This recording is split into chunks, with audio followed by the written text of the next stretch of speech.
ሌላው እርስ በርስ ተመሻሽቶ ሲለቃቀስ መታቀፍ ሲያምረኝ የምታቅፈኝ እሷ ናት። በጣምም የምትወዷ ደግሞ አለች። በጣም ሙድ ነገር ግን ረመዳን ስለተፈታ እኛም እንፋታለን ሸይጣንም ይፈታል ያሉት። ሰላም አለይኩም ወራህመቱላሂ ወበረካቱ። ኢድ ሙባረክ። አታቀኝም አመሰግናለሁ። ቻሉኝ እንድታቆሙ ገነዘበው። እሱን ግን ጠይቁት፣ በሚገባው ህግ አካሄድ ጠይቁት፣ አሰቃዩት። አይመለከተኝም። ጨርሻለሁ። የኢትዮጵያ ህዝብ እንዲያቅልኝ ስለምፈልግ ነው። እኔ ወንድሜን አምጥቼ ልጄን አሳድጋለሁ። አንተ ከህይወቴ ውጣልኝ። አላግዝው ይወቅልኝ። ውጣ፣ ከህይወቴ ውጣልኝ። በቃ ታግያለሁ እስከዛሬ። በቃኝ። ጠላት ያለብኝ ሰው ነኝ እኔ እስከዛሬ ትቼዋለሁ። አልፈልግም። ይህንን መስማት በጣም ያማል። ግን እኮ እነዚህ ሰዎች ብዙ እቅድ ነበራቸው። የዛሬ አመት ለየብቻ ነበርን። የአሁኑ አመት 2 ሆነናል። ለሚመጣው አመት ደግሞ ኢንሻአላህ 3 እንሆናለን። ኢንሻአላህ አብረን ሆነን ኢድ እናሳልፋለን። እንኳን አደረሳችሁ። እሺ እንደዚህ ቃል ገብታችሁልን ተነስታችሁ ለምን ተፋታችሁ? እንደዚህ በእኛ ፊት ቃል ተገብቶ ለኛ ንቀት ነው። 3 ሆናችሁ ሳናይ 2ቷ ራሱ የምትጠፋው ምክንያት ምንድነው? ይሄንን ነገር እንደ ቀልድ እያሰብኩት ነበር። ነገር ግን እሷ አምርረዋል። አሁን ቦለካለው። አሁን ከህይወቴ ይውጣልኝ። እንዳንተ አይነት ሰው አልፈልግም። ከህይወቴ ይውጣልኝ። እንደ ጥያቄ እንጠያየቅና እንደዚህ አይነት ውሳኔ እንድትወስኑ የሚያረጋችሁ ሴቶች ምንድነው? እስቲ እቺ ልጅ እንደዚህ አይነት ውሳኔ እንድትወስን ያረጋት ምንድነው ብለሽ ታስቢያለሽ? እንዴ ምን አውቄ የራሴን ነገር እኔ ስነግራችሁ የባልዮን ትእዛዝ አለማክበር አንደኛው ነው። በ100 ሺህ ብር የላኩልሽ እኮ በ30 ሺህ ብር 2 አህያ ገዝተሽ በ70 ሺህ ብር 50 ሰጣት አድርገሽ ምስርሽ እንድነግጂ ነው። የምን ቀይ ስልክ መግዛት ነው? የምን ጥፍርሽ መሰራት ነው? ሰላም የሚባባሉትን ስልክ ገዝተሽ እኔ ጋር ታወሪበታለሽ ብዬሻለሁ። አንቺ ሌላ ወሬ ታወረኛለኝ። እዚህ በረሃ ላይ የምሰቃየው ምን ላደርግ ይመስልሻል? ወይ ነገርኳት ነው ሀዲያ ተቻፈለ። ሰላም የሚባባሉት እነዚህ የድሮ ኖኪያ ከገዛሽ እኮ ይበቃል። ትዳሩ በዚህ ምክንያት የሚፈርስ ከሆነ ሰላም የምትባባሏ ኖኪያ በገዥ ምን አገባ? ሰውየው እንደፈለገ ይሁን። ተቹ ቢቀርስ ተረዳሽኛ? በ30 ሺህ ብር አያውን ትገዣለሽ። ወንዶች ረፍ። አሜሪካም ዛቻዋን አላቆመችም። ኢራንም ደግሞ ማላገጧን አላቆመችም። ዶናልድ ትራምፕ እጅግ በጣም በሚያስገርም መልኩ ብዙ ማብራሪያዎችን ጽፎ ነው። በ24 ሰዓት ውስጥ ኦርሙዝን ካልከፈታችሁ እጅግ በጣም አይታችሁ የማታውቁት ቦምብ ይለቀቅባችኋል ብለው ዝተው ነበር። 24 ሰዓቱ የማይደርስ መስሎ ትራምፕ ይሄንን ውሳኔ ከወሰነ በኋላ 24 ሰዓቱ ይደርሳል። 24 ሰዓቱ ደግሞ ወደ 5 ቀናት አራዝሞት ነበር። 5 ቀናቱም የማይደርስ ይመስለው 5 ቀናቱም ይደርሳል። አሁንም ደግሞ በፍራቻ ልቡ እስከ 10 ቀን ያረዝመዋል። 10 ቀናቱም ደግሞ ደረሰና ብዙ ነገሮችን በትዊተር ገጹ ላይ ጽፏል። ይህንን ነገር ከጻፈ በኋላ ደግሞ እነሱ ምን ይላሉ? too much explanation is a sign of weakness። እኔ ሞት ለኔ ስንት ሞት ነው እኔ ጋር የገጠመ።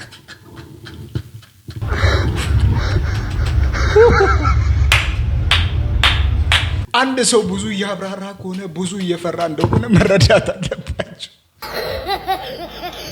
የኢራን ሰዎች ወታደር ብቻ ሳይሆኑ ቀልደኛም እንደሆኑ እያስመሰከሩ ነው። ሲኦል ገብተህ ኡስታዝህን ስታገኘው ተው፣ ወላሂ ተው፣ መብረቅ አታስወርዱ። ይሄ ከመስመር ያለፈ ቀልድ። ተው። ሰላሙ አለይኩም ወራህመቱላሂ ወበረካቱ። እንዴት ናችሁ? ሁሉ ሰላም ይዳ፣ ሁሉ መልካም ይዳ። ሰላም ነን አልহামዱሊላህ። ስራ ትምህርት በያላችሁበት ምን ይመስላል? ደግሞ በጣም እያማረባችሁ ነው።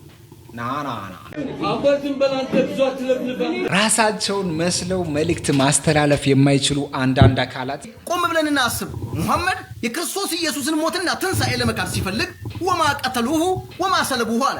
አልገደሉትም አልሰቀሉትም አለ።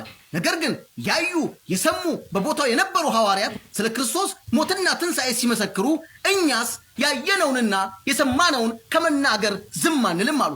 ምንድነው ያያችሁ ተብሎ ሲጠየቁ ኢየሱስ እንደሞተ እንደተሰቀለ እንደተቀበረ በ3ኛው ቀን ከሙታን እንደተነሳ ሲያበስሩ፣ ነገር ግን ያላየ ያልሰማ በቦታው ያልነበረው ሙሐመድ ወማ ቀተሉሁ ወማ ሰለቡሁ አለ። አልገደሉትም አልሰቀሉትም አለ። እንግዲህ ማን ነው ትክክለኛው ምስክር? በቦታው የነበሩ ያዩቱ የሰሙቱ ሁኔታውን ሲከታተሉ የነበሩ ወይንስ ከዘመናት ልዩነት በኋላ መጥቶ ያልነበረ ያላየ ያልሰማው ሙሐመድ የትኛው ትክክለኛው ምስክር ሊሆን ይችላል? እንግዲህ ፍርድ ቤት ሄዳችሁ ችሎት ፊት ስትቆሙ ምስክር ሊሆን የሚችለው ያየ የሰማ በቦታው የነበረ እንጂ ያላየ ያልሰማ በቦታው ያልነበረ ምስክር ሊሆን ፈጽሞ አይችልም። ዛሬም እንዲህ እንላለን። እኛስ ያየነውንና የሰማነውን ከመናገር ዝም አንልም። ሐዋርያቱ ኢየሱስ እንደሞተ እንደተቀበረ እንደተነሳ ሲመሰክሩ፣ ነገር ግን ከኋላ የመጣ እንደሚባለው ከኋላ የመጣው ሙሐመድ ሞቱንና ትንሣኤውን ሸምጥጦ በመካድ ሰዎችን ወደ ሞት እየነዳ ይገኛል። ዛሬም ተመለሱ። ጌታ ኢየሱስ ክርስቶስ ይወዳችኋል። ትክክለኛው ምስክሮች ሐዋርያቶቹ እንጂ ሙሐመድ አይደለም። ወሰላም አለይኩም ወራህመቱላሂ ወበረካቱሁ። አይ ወሰላሙ አለይኩም የምትለዋ በጣም ተመችታኛለች። ቀጥይበት። ወማ ቀተሉሁ ወማ ሰለቡሁ እንደዚህ ብሎ አላቆመም ቁርአኑ። ወላኪን ሹቢሐ ለሁም ለነሱ ተመሰለላቸው የምትለዋን ረስተሃታል። እሷን ነገር ካላወራ ሙሉ አይሆንልህም። ሙሉ መልእክትን ሊያስተላልፍልህ አይችልም። ገለውታል። ነገር ግን እሱን የሚመስል ሰው አላህ ሱብሓነሁ ወተዓላ በራሱ ተአምር እንዲገደል አድርጓል። ነገር ግን ጥያቄው መነሳት ያለበት ነቢዩና ሙሐመድ እንዴት አወቀ ይሄንን ነገር ነው። ከታሪክ ሳይመራመር ምን ሳይል እንዴት አወቀ ነው። ያንዳንዳቸው እሳቸው ከአፋቸው የሚያወጡት ቃል የአላህ ንግግር ነው። ያንን ነገር ደግሞ ቁርአን ብለን እንጠራዋለን። እሳቸው መልእክት እያስተላለፉ ነው እንጂ ከራሳቸው የሆነን ነገር እያወሩ አይደለም። ቁርአንን እንደ ቁርአንነቱ ከተቀበልክ ቁርአን እዛ ጋር የሚልህን ነገር በደንብ ማወቅ መቻል አለብህ። የፈለካትን ብቻ ጎትተህ አውጥተህ የሆነ ነገር መናገርን አትችልም። እንደዛ ከሆነ እኮ ላ ተቅረቡ ሶላ የሚል አለ። ያንን ነገር ስለብቻዋ ቆርጠህ ትወስዳታለህ። ነገር ግን ካስተዋላችሁ አሁን እነዚህ ሰዎች እንግዲህ በመንገድ ላይ ወጥተው የሚጮሁበት ጊዜ ነው። ከዛም ባለፈ ግን ሙስሊሞች ለምንድን ነው መንገድ ላይ የሚጮሁት? የጎዳናው የሚደረግ የእስልምና ስብከት እኔ በጣም ነው የምጠላው። ምናልባት አሁን የምናገረው ሊደብራችሁ ይችላል፣ ግን አይ ዶንት ኬር ማውራት ስላለብኝ ነው። እስልምና እኮ የተከበረ እምነት እኮ ነው። የተላቀ እምነት፣ ከምንም በላይ የሆነ በክብር በፍቅር ልትይዘው የሚገባ እምነት እኮ ነው። ውጭ ላይ ወጣችሁ እንደዚህ በማይክ እንትን ያላችሁ እስልምናንም እያሰደባችሁ ነው። እኔ በጣም ብዙ ቪዲዮዎች ላይ ያየሁ ነበር፣ እንደዚህ እስልምናን እየሰደቡት ሌሎች ማለት ነው። ምን ማድረጋችሁ ነው? አሁን በእናንተ ቤት እያስተማራችሁ ነው አይደለ? ግን ይሄ ትምህርት ወላሂ እያስተማራችሁ አይደለም። እስልምናን ዝቅ እያደረጋችሁ እያቀለላችሁት እያረከሳችሁት ነው። እንደዚህ ሜዳ ላይ ተወጡ ዳዕዋ ስለተደረገ ማንም እስልምናን አይቀበል። እንደዚህ አይደለም ዳዕዋ ሲጀመር። እየጮህክብኝ ነው እንዴ እስልምናን የምቀበለ? መንገድ ላይ ሳልፍ ሌላው እየረበሸኝ እኮ ነው፣ እየተሳደብኩ እኮ ነው ማልፍ በራሴ ማይክ ይዘህ እየጮክ መንገድ ላይ ሳገኝ እንኳን ልቀበል እንድጠላ ነው የምታደርገኝ። እስልምና በየመንገዱ በቃ የሚሰበክ እምነት አይደለም። አላህ ለወፈቀው ብቻ ነው። ስለ ጮክ ምናምን አይሆንም። እንደዚህ አይነት የምትሰሩ ሰዎች እስልምናን ማታሰድቡ እባካችሁ። ይሄ ነገር እንግዲህ ብዙዎቹ እየተቃወሙት ነው። ነገር ግን እኔ ልጁን እደግፈዋለሁ። አንዳንድ ሰዎች ግን እየተቃወሙት ነበር። ጎዳናው የሚደረግ የእስልምና ስብከት እኔ በጣም ነው የምጠላው። ምናልባት ለምን እንደሚደብርህ ሌላው ከሰበከ እኛም እንሰብካለን። ግዴታ ሰው መጥቶ መስጊድ መጥቶ ነው ትምህርት የሚሰማልህ? ግዴታ ሰው ባለበት ቦታ ተኪዶ ዳዋ መደረግ አለበት። ሌላው መንገድ ላይ እንግዲህ የሃይማኖት ትምህርት ከጀመረ እኛም መጀመር አለብን። ሌላው ከተወ ደግሞ እኛ መተው አለብን። አሰልቺ እንዳይሆን እንደዛ ነው እንጂ ሌላው ቤት ለቤት ተደራሽ እየሆነ እኛ እንዴት ነው መስጊድ መጥቶ ሰው ሊማርልህ የሚችለው? እንዴት ነው አንተ አካውንት ላይ መጥቶ ትምህርት ሊማርልህ የሚችለው? ግዴታ መንገድ ላይም ሆነ በየቤቱም የተከደ ዳዋ መደረግ አለበት። በነገራችን ላይ እኔ በዚህ አላምንም። 100 ሰው መንገድ ላይ ብታገኙ አንድ ሰው የሚቀበልላችሁን ለማግኘት እጅግ በጣም ትቸገራላችሁ።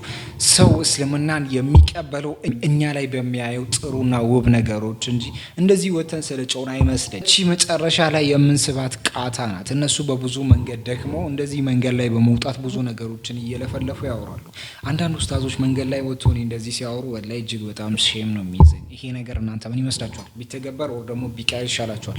ሐሳባችሁን በኮሜንት ስር ማስፈር እንዳትረሱ። ሰላት ካልሰገደ ከእስልምና ይወጣል። ፈሱን የሚፈሳ ከሆነ ደግሞ ሰላቱ ተቀባይነት የለውም። ሰላቱ ተቀባይነት ከሌለው ከእስልምና ይወጣል ማለት ነው። በፈስ ምክንያት ከእስልምና ይወጣል። ምን ነው አንቺ እየፈሳሽው ለአምላክሽ ምሰግዱ ድንገት ሲል በስመ አብ ወወልድ ወመንፈስ ቅዱስ እያልክ ነው የምትቀጥለው። እንኳን አይደለም አምላክ የወለድከው ልጅ ራሱ ስትፈሳ ቢሰማህ አጠገብህ ይርቃል። ሲቀጥል ምኑ ከምኑ ነው የምታገናኘው? አንድ ሙስሊም ሰላትን በቋሚነት የማይሰግድ ከሆነ ከእስልምና ይወጣል፣ ምንም ጥያቄ የለውም። ምክንያቱም ስማችን ሙስሊም ነው። ሙስሊም ማለት ታዛዥ ማለት ነው። ትልቁ አምልኮ ደግሞ ስግደት ነው። የማሰግድ ከሆነ ታዛዥ አይደለም ማለት ነው። ሙስሊም ማለት በአረብኛ በአማርኛ ታዛዥ ማለት ነው። እንድንሰግድ ፈጣሪ ያዞናል። የማንሰግድ ከሆነ አምፀናል ማለት ነው። ፈስ ብለሃል ደግሞ ፈስ ጋር ምን አገናኝ? ፈስ እንዴት ነው ከእስልምና የሚወጣው? ሰውየው እየሰገደ ፈሱ ቢያመልጠው ውዱ አድርጎ ከእንደገና ይሰግዳል። አለቀ። ቆሞ እየሰገደ ፈሱ ካመለጠው አይቀጥልም። አቋርጦ ከእንደገና ውዱ ያደርጋል። ውዱ በማድረጉ አይከስርም። መርዝ አይደለም የሚጠጣው፣ ይጸዳዳል። አምላክ ንጹህ ነው፣ ንጽህናን ይወዳል። አለቀ። ሰላትን ቢያመልጠው ቀዶ ያወጣል። በቋሚነት የማይሰግድ ብቻ ነው እስልምና የሚወጣው። እኔ አንተን የሚያዳምጡ ሰዎች በነገራችን ላይ ህዝብ ክርስቲያኑ ራሱ ይረዳል፣ እውነቱን ያውቀዋል። ያው እንደሞጣ መደበሪያ አድርገውሽ ነው እከክ። እኔ ወደ ንጽጽር ብመለስ ብትንትናችሁን ነው የማወጣው፣ ግን ነው ጊዜም ቦታዬም ስላልሆነ ነው። ኢንሻአላህ አላኩል ያህል አድርሱት። ስለዚህ ቅማላም ከእውቀት ነፃ የመጨረሻው ዘመን ላይ መኖራችንን የምናውቀው መሀይማኖችን ሰዎች ሲከተሉ ስናይ ነውና እናዝናለን። በእንደዚህ አይነት መንገድ ነው እንግዲህ ወርዱ የሚያስቡት። በእንደዚህ አይነት መንገድ ነው ስህተት ብሎ ህዝቡን እያስተማረ ያለው ይሄ ሰው። ግን እነሱም እንደለመዱት መንገድ ላይ ወጥተው እንደዚህ ሲንጫጩ ይወድሻል፣ ስለ ኃጢአትሽ ሞቶልሻል፣ ይወድሻል። መጽሐፍ ቅዱስ ሲናገር ይወድሻል። ኢየሱስ በደንብ አድርጎ ይወድሻል። ስለ ኃጢአትሽ ሞቶልሻል።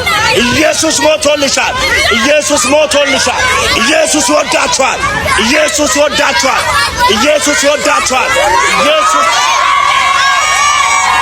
በገዛ እጃችን ነው እነዚህ ሰዎች ከኢየሱስ ጋር እያጣሉ ነው ያሉት። ኢየሱስን እንዳንወድ እያስመሰሉ ያሉት እነዚህ ሰዎች ናቸው። እኛም ኢየሱስን እንወዳለን፣ ነገር ግን እንደ ፈጣሪ እናየዋለን ሳይሆን እንወደዋለን የሚለው ከነብይነቱ የተነሳ ነው። ግን ጠላት አታርጉን እባካችሁ። ለሃይማኖቱ ቅድሚያ በመስጠት ከእግር ኳስ ራሱን ሊያገል ይችላል። ኖሴር ማዝራዊ የማንቸስተር ዩናይትድ የተከላካይ ስፍራ ተጫዋች እንግዲህ ከሰሞኑ የሰጠው አስተያየት ትኩረትን እየሳበ ሆኗል። እስኪ ልንገራችሁ። ማዝራዊ ሲናገር እንደዚህ ይላል። ጋይስ ይወላችሁ ምናልባትም ከዓለም ዋንጫው በኋላ የሞያ ህይወቴን ለማቆም እወስናለሁ። ህይወት አጭር ናት።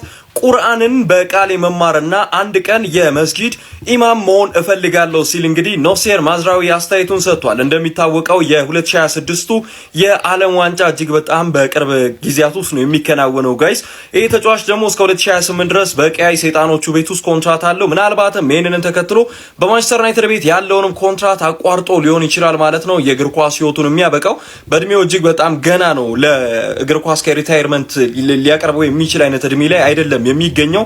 ነገር ግን የእስልምና እምነት ተከታይ ነውና ባለበት እምነት ፈጣሪውን ለማገልገል መወሰኑን ተከትሎ ከ2026 የዓለም ዋንጫ በኋላ ሞሮኮን ካገለገለ በኋላ ከእግር ኳስ ራሱን ሊያገል ይችላል ማለት ነው። እስኪ የእናንተን ሀሳብ ጻፉልኝ ኮሜንት ሴክሽን ላይ።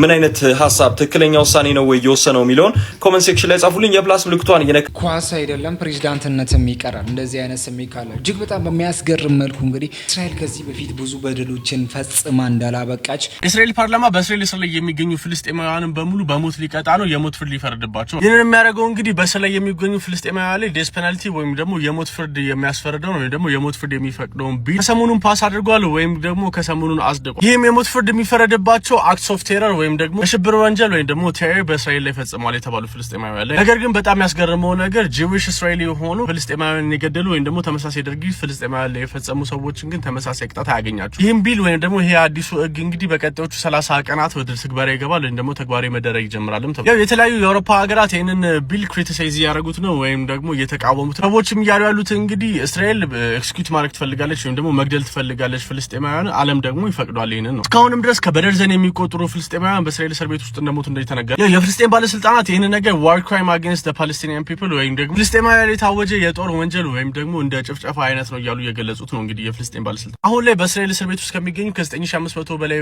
ፍልስጤማውያን መካከል ማለት ነው 1/3 የሚሆኑት ወይም ደግሞ ወደ 3100 3200 አካባቢ የሚሆኑት እስካሁን ድረስ ትራያል ተደረጉ ወይም ደግሞ ምንም አይነት ወንጀል ክስ አልተከፈተባቸው፣ ምንም አይነት ወንጀል አልተደረገባቸው። ይሁን እንጂ ይህንን ውሳኔ ዓለም በሙሉ እየተቃወመ ነው።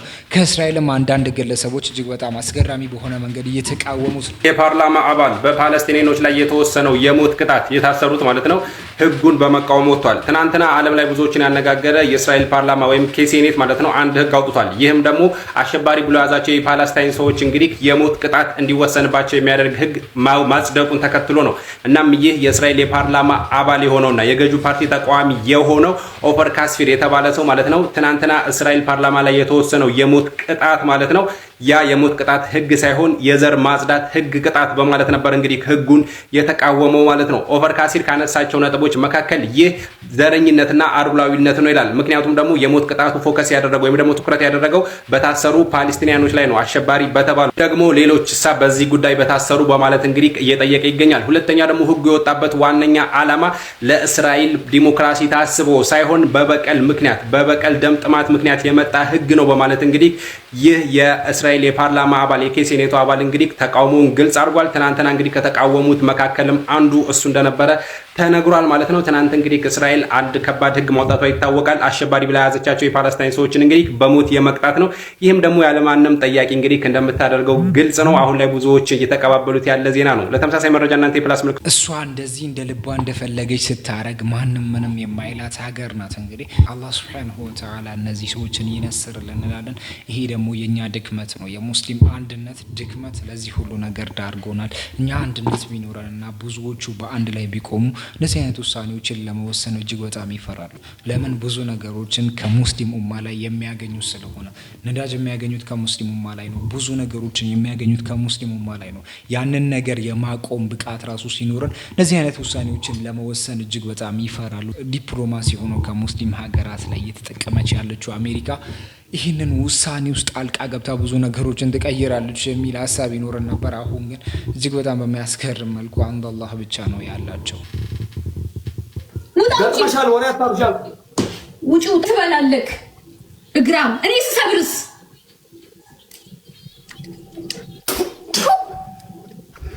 ቴሌቪዥን ሊሰብረው እኔ ላፕቶፔን ስሰብር ቴሌቪዥን ሊሰብረው እንደሚሰራ አሳያለልክ።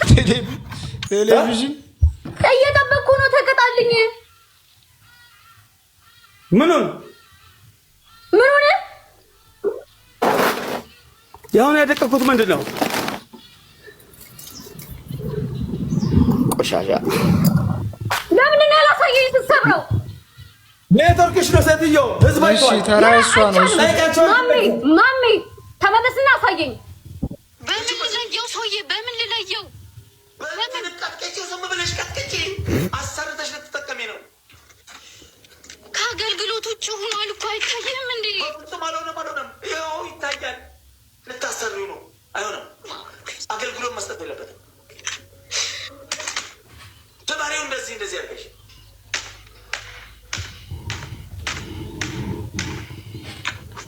እኔ ይኸውልህ እጄ ሊደማ ነው። እግዚአብሔርን ደበደብኩት። ከዚህ በላይ ምን ላድርገው?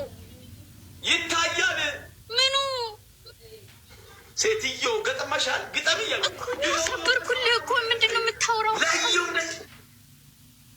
እንደዚህ ለይ። እንደዚህ ስብር አድርጌ። አዎ እንደዚህ። አዎ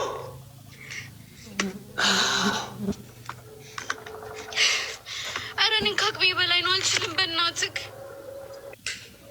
አንቺ ላርጓም የሴት ላርጎ ይብላክና አልችልም። በምን ላርገው? ኦኬ ይሄ የመስታወቱ ቦታ ሳይሆን የኪቦርዱን ቦታ ያዥና ይሄ እንደዚህ አድርገው።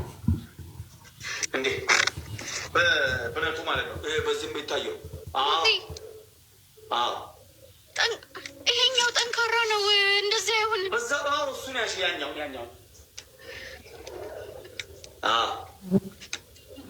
አያችሁ። ሴትዮ አራግፌ ያልኩሽም በእንትኑ አጋጭው። ይኸው ግንብ የለም እንደ የሚታየኝ።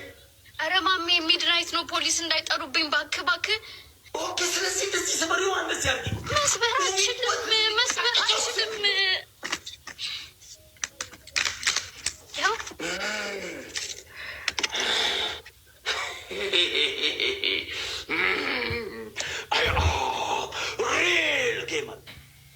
እናቴ እንዲሆንኩት ዶክተር ወገን እንደዚህ ተራቀናል ነው የምትሉኝ? እንደዚህ ሆነናል። ለዚህ ሌቭል ደርሰናል። ኧረ አልሐምዱሊላህ ነው። ለዚህ ሌቭል ከደረስን ከቤት ውስጥ አውጥተን እንትን መስበር ከደረስን ከእስልምና ወጥታ ደግሞ እስልምናን ለመከራከር የመጣች አንድ እህታችን አለች። ጥያቄ ከመለስክልኝ ወደ እስልምና ይመለሳለሁ። አልጠየቅኩሽም። ምን እንድትመለሽ አይደለም ጥያቄ እርሽ ወይ ጥያቄ ከመለስክልኝ ወደ እስልምና ይመለሳለሁ። አልጠየቅኩሽም። ምን እንድትመለሽ አይደለም ጥያቄ። ሙስሊም ነበርሽ ወይ? አሁን ስለ አርካነ እስላም ምናምን ልጠይቀኝ ማንንም የሚያውቀውን ማለት ነው። እኔ ከጎግል ላይ ማምጥቼ እኮ ልነግርህ እችላለሁ። ለምንድን ነው የጅል ጥያቄ የምትጠይቁት? አልጠይቀውም። እሺ ሙስሊም ነበርሽ ወይ? ያ አዎ ነበርኩ። ሙስሊም ነበርሽ?